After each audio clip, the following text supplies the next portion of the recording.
Hello, नमस्कार, प्रणाम, आदाब, अस्सलाम वालेकुम। आप सभी का स्वागत है पावर कोचिंग सेंटर में। ठीक है, ये वीडियो आज हमारे यूट्यूब चैनल पे भी जाएगी।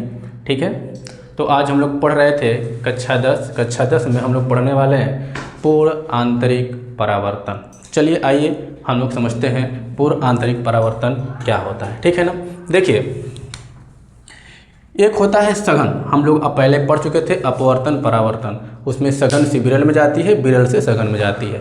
तो यहाँ पे हम लोग पढ़ रहे हैं पूर्ण आंतरिक परावर्तन। पूर्ण आंतरिक परावर्तन को जानने से पहले हम जानेंगे कि क्रांति कोण क्या होता है। जब तक क्रांति कोण के बारे में जानकारी नहीं रहेगी तब तक हमें पूर्ण आंतरिक परावर्तन के बारे में जानकारी नहीं होगी। तो आइए यहाँ पर दिखाते हैं। ये कह रहे हैं कि जब प्रकाश सघन माध्यम से विरल माध्यम में जाता है तो अभिलंब से दूर जाता है। ठीक, तब एक आपतन कोण ऐसा होता है जहां अपवर्तन कोण का मान 90 अंश होता है। तो ऐसे आपतन कोण को हम क्या कहते हैं? क्रांति कोण कहते हैं। आइए हम इसे डायग्राम से जानते हैं। ठीक है, देखिए एक होता है सघन माध्यम, एक होता है विरल माध्यम। सघन माध्यम वो होता है जिसके जो कण होते हैं पास पास होते हैं, उसे हम कहेंगे सघन माध्यम। विरल माध्यम जिसके कण का हो दूर दूर हो। अच्छा, कह सकते हैं सघन मतलब जिसके कण सटे सटे और जिसके कण हटे हटे होंगे उसे क्या कहेंगे? विरल माध्यम। ठीक है ना। अब देखिए जो हम पढ़ चुके हैं कि जब प्रकाश किरण सघन माध्यम से विरल माध्यम में जानती है। सघन माध्यम मतलब जल मान लेते हैं और विरल माध्यम का मतलब मान लेते हैं क्या? हवा। अर्थात यह सघन से विरल। अब देखिए ये प्रकाश किरण सघन माध्यम से जब विरल माध्यम में जाती है तो क्या होती है? अभिलंब से दूर हट जाती है। देखिए ये सघन से विरल में जा रही है और ये क्या हो रही है? अभिलंब से दूर हो जा रही है। जबकि इसको जाना कैसे चाहिए था? ऐसे जाना चाहिए था, लेकिन ऐसे न जा करके ये क्या हो जा रही है? झुक जा रही है। ठीक, अब देखिए ये जो कोण है इसे हम कहेंगे आई और यहाँ पे जो कोण बनेगा उसे हम कहेंगे आर। आई अर्थात कोण आई को हम कहेंगे आपतन कोण और कोण आर को कहेंगे हम क्या? अपवर्तन कोण। ठीक है, अब देखिए यहाँ से अभिलंब से ये इधर गई। अब देखिए अगर हम इसकी चुन्नी को पकड़ें, यहाँ से पकड़ें और इसको उठा करके हम यहाँ लाएं, अर्थात यहाँ से यहाँ हम ला दें, यहाँ से हम यहाँ लाएं, तो ये वाला जो होगा ये क्या होगा? यहाँ से आकर के ये इस पे आ जाएगा और जब इस पे आएगा तो इसके और इसके बीच जो कोण बनेगा वह बनेगा 90 अंश और इसे हम कहेंगे क्या?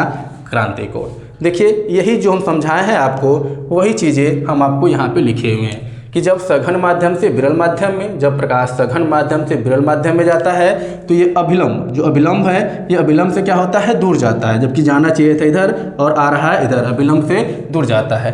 तो जो आपतन कोण है, अब ये जो आपतन कोण है, ये जो आपतन कोण और जो अपवर्तन कोण है, आपतन कोण ऐसा होता है जहां अपवर्तन कोण, ये जो अपवर्तन कोण है यहाँ और इसके बीच जब यहाँ पे आता है तो इसके बीच का जो कोण बनता है वह बनता है कितने अंश का?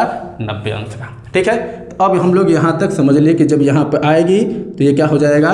क्रांतिक कोण। ठीक है, अब आगे हम आपको बताएंगे कि पूर्ण आंतरिक परावर्तन। देखिए जब आपतन कोण के मान को क्रांति कोण से बढ़ा दिया जाए, अर्थात जब ये आपतन कोण है और जब ये क्रांति कोण के मान को जब यहाँ से, अब भाई हम इसको जब यहाँ लाए तो ये वाला यहाँ आया, या इसको उठा करके यहाँ लाए तो ये यहाँ लाया और इसको उठा करके अगर हम और इधर लाएंगे तो ये वाला चीज़ कहाँ आ जाएगा? इधर आ जाएगा। आएगा कि नहीं आएगा? यहाँ आ जाएगा। देखिए इसको उठा करके यहाँ लाए तो यहाँ आ गया, ये क्रांति कोण बन गया और इसी को उठा करके हम इधर ला दिए, अर्थात इसको हम एक यहाँ से चला दिए तो यह आ जाएगा इधर। अर्थात जिस माध्यम से आई उसी माध्यम में ये क्या हो जा रही है? लौट जा रही है। देखिए तो क्या कर रहा है? जब आपतन कोण के मान को क्रांति कोण से बढ़ाया जाता है तो प्रकाश उसी माध्यम में लौट जाती है जिस माध्यम से आती है। भाई इधर से आती है और इधर से क्या हो जाती है? लौट जाती है। इस प्रकार की यह घटना को हम क्या कहेंगे? पूर्ण परावर्तन का घटना कहेंगे। ठीक है, अब देखिए इसका हम प्रयोग कहाँ कहाँ करते हैं। ठीक, तो इसका हम इंडोस्कोपी अर्थात आंतरिक, जो हमारे आंतरिक अंगों की जो जाँच होती है वहाँ पे होता है क्या? पूर्ण आंतरिक परावर्तन की घटना। हीरे का चमकना, आप लोग देखते हैं जब हीरा चमकता है तो उसमें होता है पूर्ण आंतरिक परावर्तन की घटना। मृग मरीचिका का बनना, जो मृग मरीचिका बनता है उसमें जो भी घटना होती है वह होती है कौन सी? पूर्ण आंतरिक परावर्तन की घटना। अब ये होती है कांच के चटक जाने पर दरारों का चमकीला दिखाई देना। देखते हैं जब कोई कांच चटक जाता है, टूट जाता है, चटकता है, तो उसमें क्या होता है कि उसका जो भाग होता है वो क्या चमकीला दिखाई देता है। तो ये सभी जो घटनाएं घटती हैं वो घटनाएं किस में होती हैं? प्रकाश के पूर्ण आंतरिक परावर्तन के।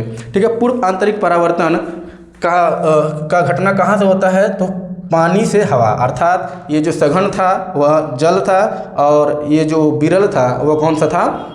हवा था। ठीक, सघन मतलब जिसके कण पास पास हो, विरल मतलब जिसके कण नज़दीक नज़दीक हो। सिंपल भाषा में अगर समझना चाहें तो सघन मतलब जहाँ भीड़ भाड़ क्या हो? ज़्यादा हो, और विरल मतलब जहाँ भीड़ भाड़ कम हो।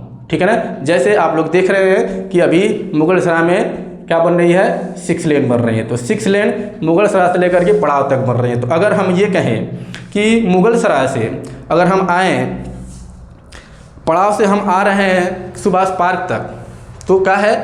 वह विरल है, बहुत जगह है ना। और जैसे ही हम पड़ाव से आगे डाकते हैं तो क्या हो जाता है?